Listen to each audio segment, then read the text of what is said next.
and welcome. And today we're here in County Wicklow near Roundwood.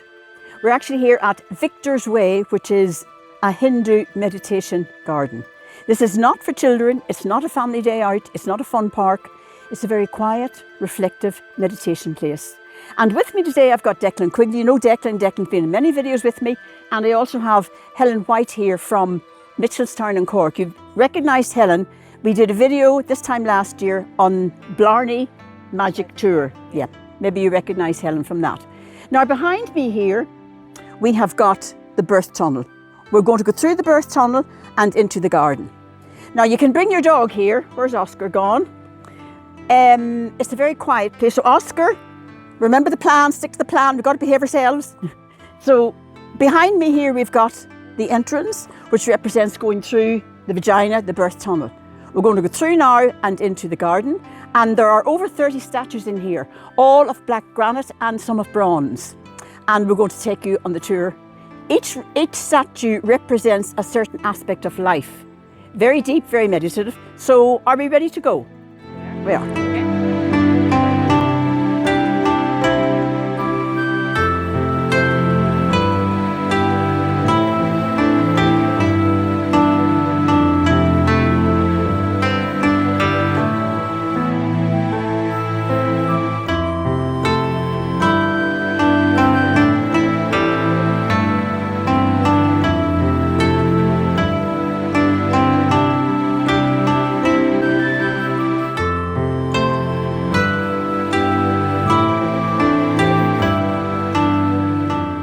And here we are at the first stop, the first carving here. And this is known as the wisdom seat. In ancient times, both in Egypt and in India, the cobra, that's the cobra over there. The cobra symbolised the feminine principle of life, which namely was wisdom, fertility, wholeness, healing, and chaos as well. In short, unlimited creative potential. And here in Victor's Way, the cobra has been given a throne and serves as the wisdom seat.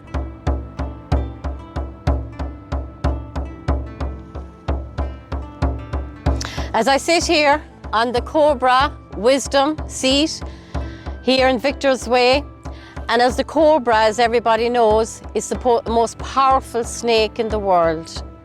Like all snakes, they shed their skin.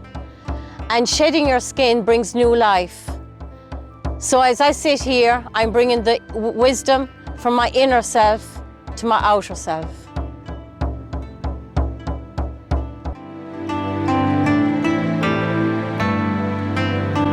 And here we are in the circle, surrounded by various figures and persona of Ganesh, or Ganesha, a very famous Hindu god, meaning god of the beginnings, known as the elephant god.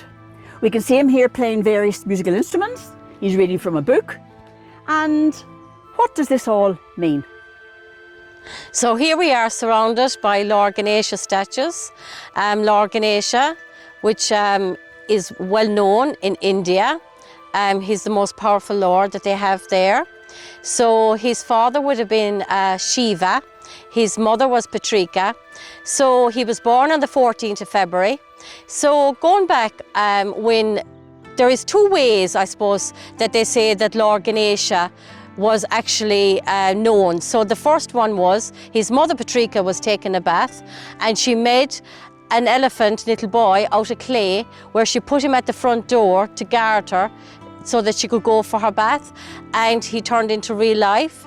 The other one was that she had a little boy with Shiva, and Shiva went off, and of course he went off fighting, and when he came back years on, he didn't recognise his son at the door, so he chopped off his head.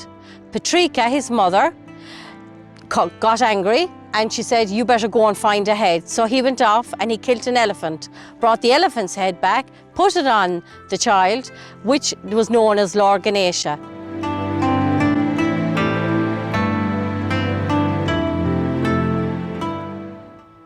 So here am I standing beside the statue of Lord Ganesha, and as you see, Ganesha is the remover of obstacles. Also, he is also known to bring prosperity.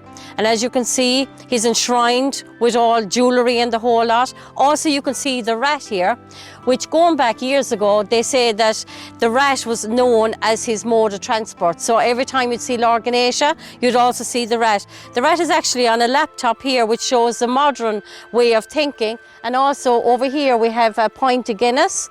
And we can see from over here, there's one with a mobile phone as well. So music, I suppose, is another thing with Lord Ganesha as well. And people come and, you know, they renown him. And sometimes they actually throw milk over him. And the milk is known as the sustainer of life. And as you know, Ganesha is there for new beginnings, removing obstacles.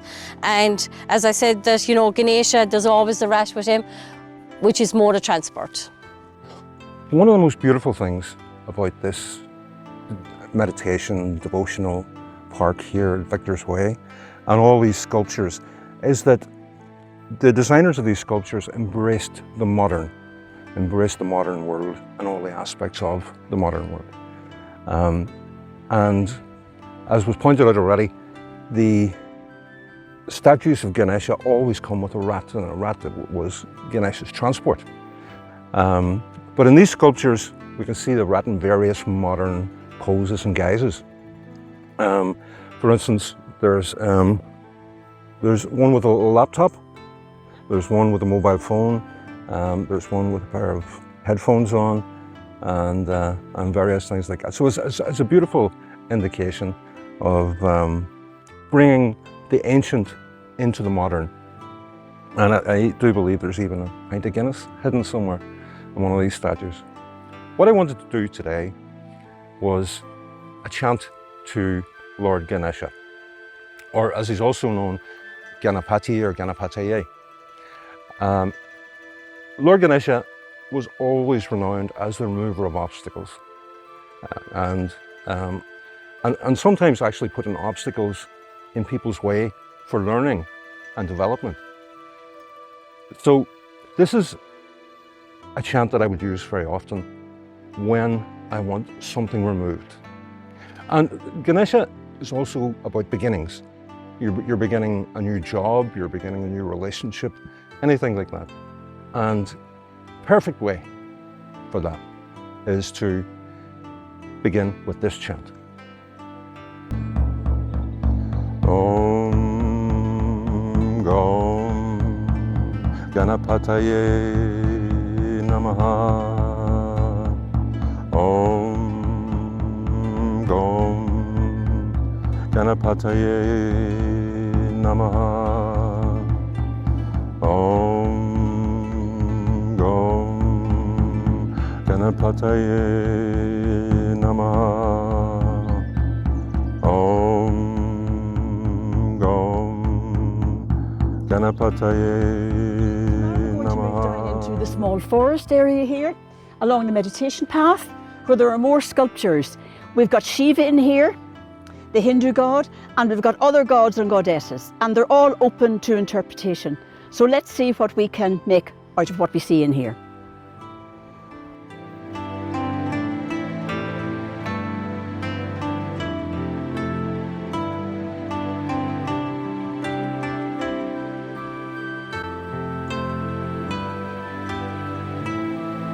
As we approach in the wooden area of Victor's Way, we're here at our first sculpture.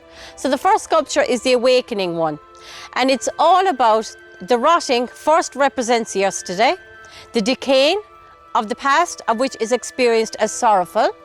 The infant represents tomorrow's promise of the attainment of absolute realness of perfection and joy.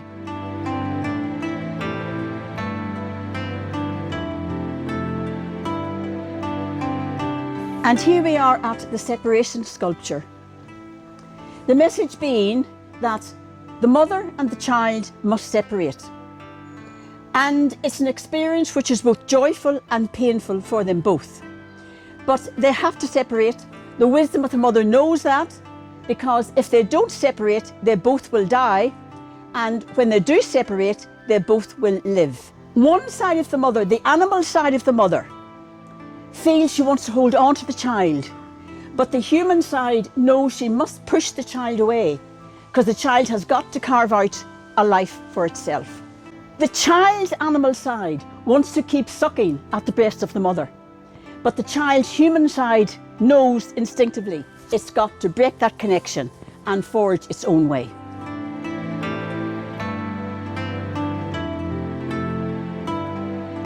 And the next sculpture we meet in our Victor's Way journey is the split man. And the split man represents the essence of trauma, the essence of indecision, where it's become obvious to the person that they must leave a certain element of themselves behind to further connect with their spirituality, their path forward, whatever it may be, their creativity, in fact. One of the inscriptions on the sword here that pierces, that is cutting the man in two, is create or die. And this is about fulfilling our potential in this world and knowing the fact that we have to leave certain elements behind. A further aspect of how this individual and the sculptor sees this journey forward is that he represents this statue without a penis, as you can see down here. And the idea of that is we must leave the man element behind, the gender element, the superficial element behind. And we must embrace our spirituality.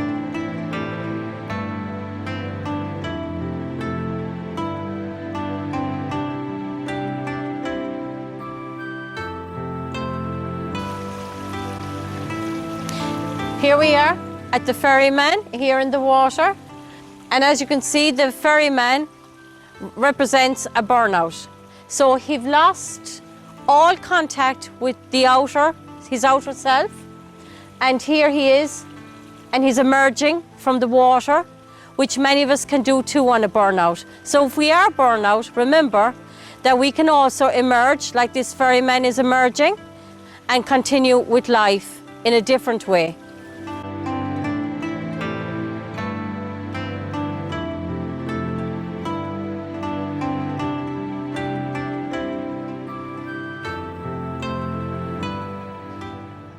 These are stupa, and stupa were renowned to be the burial places of Buddhist saints. And Buddhist saints, I guess, were people of high moral character and good intention and good energy. And they can be found all over the world, either in small sizes such as this, or hundreds and hundreds of feet high. And one of the things about stupa, one of the renowned aspects of stupa, is that you can meditate upon them and absorb yourself into them. And once you have done that, once you have absorbed yourself into the stupa, you'll be in a deathless state of complete oneness with the universe and what the Buddhists call nirvana.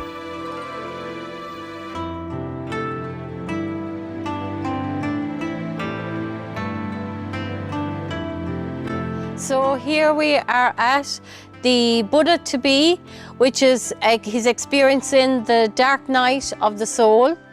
Here the Buddha shows us he's like his ribs, that he's starving himself. But sometimes it's not just hunger, it's starved of life.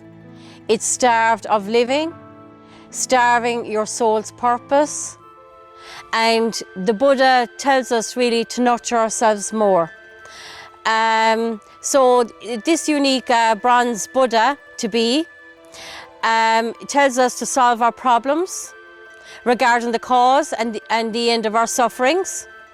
And his solution says, nothing lasts, therefore don't get attached to anything or you will suffer.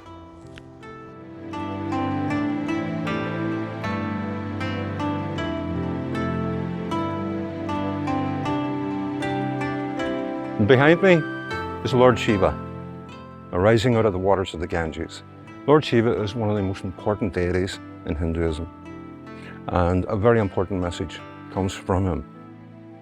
In his married aspect, he is all things. He's one thing, then the other.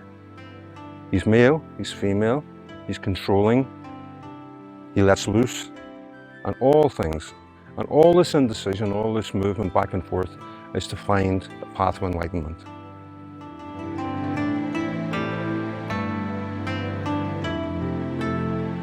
Here we are at the Nirvana Man, also known as Mr. Cool. So as you can see, it seems that he is quite happy because all of his life obstacles are all gone away. So his goal is attained and he's at peace, and he's very blissful because he's achieved enlightenment. So he shows his wisdom and his harmony, and he's also showing his peace and his joy to the world.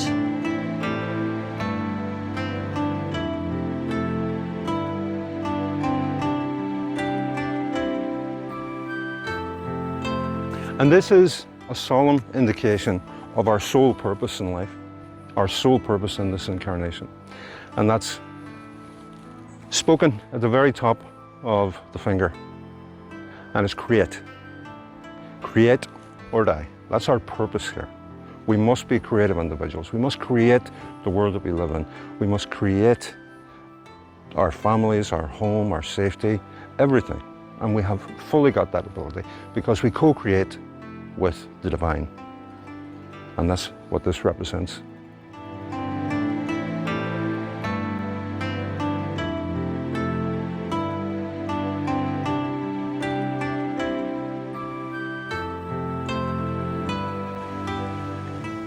So we're here with Tiffany, the dung beetle, and her name derives from the ancient Greek name Theophanos, which means the manifestation of God. So the beetle is here and this beetle is worshipped by the ancient Egyptians and serves as a divine recycling function of all things. Tiffany is not your ordinary beetle because she gathers up dung to feed her young, but in that dung there's many fictions and fraudulent religious fantasies which she puts them all in together to feed her cocoon young and to prepare them for a life full of confusion and misery. Tiffany holds 700 names, which you can see there, and they're the most toxic names that she've gathered up. So this is the penultimate statue at Victor's Way. And Helen outlined the story of Tiffany and the meaning behind Tiffany and what Tiffany is doing. But there's another message, actually, connected to this ball here. And there's no other way of putting it, but it's just a big ball of... So, what they suggest is you apply the theorem of Occam's razor. Now, Occam's razor would suggest when you've explored all other aspects of life, then what's left is the true answer. It would suggest here that all these people on this ball, their theories and their thoughts and their philosophies have been applied to Occam's razor. And all of them, it suggests here, are wanting in some way and untrue. But that is necessarily the search for wisdom in the world. Just like Lord Shiva, you know, you adopt one form, you adopt another form, and then you test and you retest, and then finally what comes out is awakening and nirvana.